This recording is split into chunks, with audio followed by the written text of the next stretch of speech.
So anyway, they went ahead and promoted the hell out of this party, charging people $500 for VIP, $100 for general admission, and blah blah blah. And I just kind of was like, listen, there's a lot of things you guys got to do, man. You got to make these investments. You got to pay these people. You got to get the right promoter. You got to do all of this. I have experience in the nightclub business. You don't just start throwing. You don't just throw a successful party because you feel like it. Most promoters don't even start making a profit till their third or fourth event. It takes time to build it up. You guys have a lot of advantages, but you still got to do the work. You still got to lay the groundwork, right? They were being very nonchalant about it. They weren't taking it seriously. They were being real cocky, thinking just because you got a lot of subs means you're going to throw a successful party. These are two different things. It can work, but it won't work just because you think so. So they kind of let a lot of things slide to the last minute, and it got real hectic, real chaotic. So already I'm losing faith because I know this isn't going to work because you guys didn't do the right planning and you weren't willing to spend the money in the right areas. So now when it's coming down to the come down, I want to know what's up with the money, because what me and Fresh agreed with was a three-way split, a third. And when I asked him, wait, a three-way split between who? He said, me, you, and Myron. And I said, wait, what about Chris? And what about Trey? He said, fuck them niggas. They just along for the ride. And that kind of hit me, you know what I'm saying? Because I was like, damn, bro. Every time I turn around, these guys just like reminding me they're a bunch of selfish snakes. Like, we're a fucking team. Chris busts his ass. You're talking about he's just along for the ride? Yeah, let me ask you, this three-way split, was that in writing? Did you guys have anything in writing about how you guys were going to split up the money? No, and that's the mistake I made. And that's why advice like your advice is so valuable, because you're bringing the legal component in so that guys can be a little bit more responsible.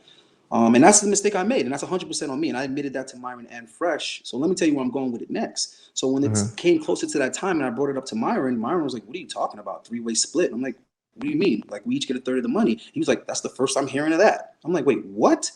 So I spoke to Fresh, and Fresh is like, I never said that. And I'm like, what the fuck, dude? Not only did you say that, when I asked about the rest of your team, you told me, fuck them niggas, they're along for the ride. So basically, you're fucking me over too now. So then Myron says, So then it came out that they were just going to split the money between themselves, and you were just going to what part you had the idea, right? But were you involved in any of the work in getting the party together? let me tell you something. I had the idea. I found the venue. I made the deal with the venue, which was an amazing deal. The venue got the bar. They got the VIP ticket sales, and they split the general admission sales.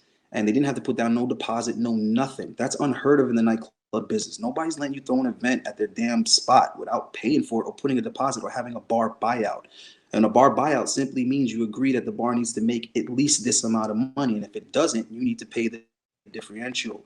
It's that simple. That's how the nightclub business works. I got him a deal that circumvented that. So you can't tell me I wasn't pivotal in that, like many other things. And then when I took it up with Myron, he told me I'm not gonna get a third. I'm like, are you fucking kidding me? It was my idea, and I did all the damn work. I ran around, found the promoter. You know what I'm saying? I did all the footwork. And he says to me, listen, man, you need to stop thinking that you're owed something. He said, this is our podcast. These are our subs. He said, the amount of money that we spent on guests to promote the venue, you didn't put in any of that money. If you want a third of the money, you need to put in a third of the expenses. I said, time out. If that was the case, I would have no problem putting in a third of the expenses for the party, because I made the negotiation. I know what the cost was for the venue and the party. So what are you talking about? He's like, yeah, but I paid $15,000 for Mr. Organic, and I paid $5,000 for Batman Kevo for an hour. I'm like, what the fuck does that have to do with the party? Batman Kevo is not even at the party, and Mr. Organic is coming to the party simply because he's in town around the same time. None of your subs are coming for Mr. Organic. Your subs are coming for you, Fresh, and Chris. Like, stop trying to hustle me. Like, stop trying to manipulate me, dude. I'm not stupid.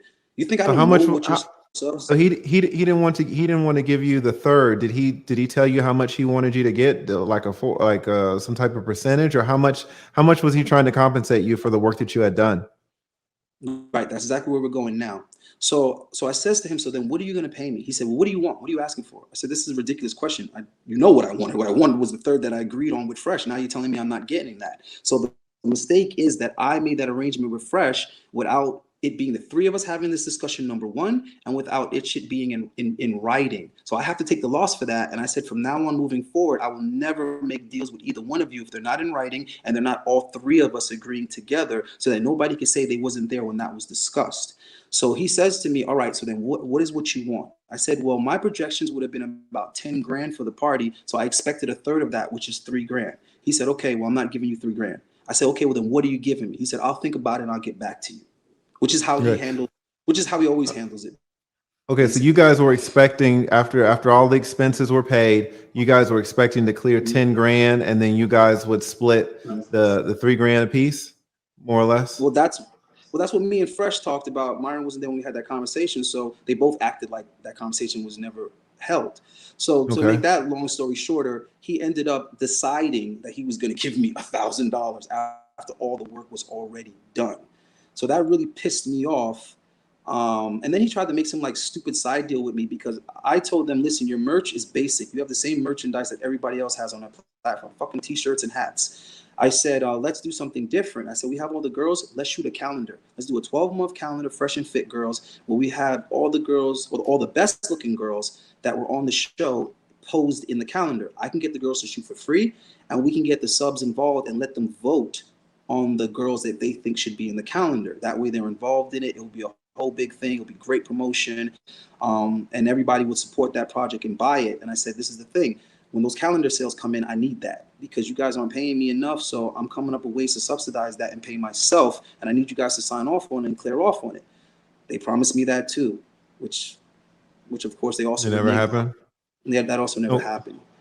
okay. Yeah. So he paid you, how much did you say? $1,000 or Yeah, 13? How much? right. So he paid me just the grand for the party, which which is a hmm big loss to me for the amount of work I put in. But I accepted that as my fault for trusting How these many guys. hours of work? How many hours of work do you think you put in for that? To be honest with you, I couldn't even begin to estimate. But I had to go to the venue a minimum of 3 times. I had to be in constant contact with the guy at the venue, with the promoter. So, but Yeah. like I said, that So, was my so fault. So guys just need to be a little smarter. yeah, Solo said that I just see in the chat that you got paid $1,500, and Myron showed the receipts of that apparently yesterday. Is that true? Yeah, well, yeah, no. Here's the thing: if you want to play that game, let's play that game. It was 1,500 because he also had owed me for bringing girls on the show, and I will publish the text messages of that conversation where you see the breakdown of where that 1,500 came from. So let's do it. Let's do it. Like these guys lie about any and everything, bro. So let's do it. You know what I mean? So yeah. So there goes the confusion in that because you're thinking, oh no, Myron said it was 1,500. Yes, it was 1,500 in total, but 500 of it was from because I paid for the flyer myself, so he was reimbursing me for the flyer, and it was 1,000 for the party, and then whatever money was remaining was for the girls that I had brought that week that he hadn't paid me for as of yet. So And if how he much wants to was he do that, paying you? How much was he paying you for the women? Was it like per head type of thing or what? yeah, this is gonna shock the world. He was paying me like I think it was like $20 a girl. I can go back and look at it because, like I said, I have all this information. But it was something stupid. It was like $20 a girl, man. Yeah, it was because it was like I had to bring 5 girls to get to 100. And the only reason why it was like not a big deal is because I had already created a database of girls, and then also I was bringing multiple girls on the show per night, 5 to 6 nights a week. So it's not like that money didn't add up, but that's chump Right. change. I mean, think about it. The magnitude of what they were making in super chats, the magnitude of what that show is doing, how that show is monetized. Paying $20 a girl is like that's crackhead prices. So I was extremely valuable to them, man. Extremely valuable to them. And at the end of the day, let's face it, it was my idea, my concept, my work. The only thing is that it couldn't have taken place without the studio. So that was my weak area because everybody's throwing out these comments. Oh, well, then if that's the case, why don't you do it yourself? Do you have $100,000 studio? Then shut up. A studio is nice. Right, because Yeah, I didn't their either. studio is nice. Right, I didn't have $100,000 studio either. So all those detractors and all those people that are saying things like that, just think before you make these comments, man, and stop thinking just because it looks away that you can make these assumptions, bro. You're not in the mix. You don't have all the pieces to the puzzle. Stop thinking you see the picture. Stop thinking that you know what someone's what someone's incentives are. Oh, you're doing this for clout. You're doing this for that. And why are you attacking these guys now, bro? There's answers to all of that. Just because you don't know the answer doesn't mean someone's lying or misrepresenting themselves. People have to be a little, you know what I'm saying? You gotta chill. Yeah. Ask questions if you No, don't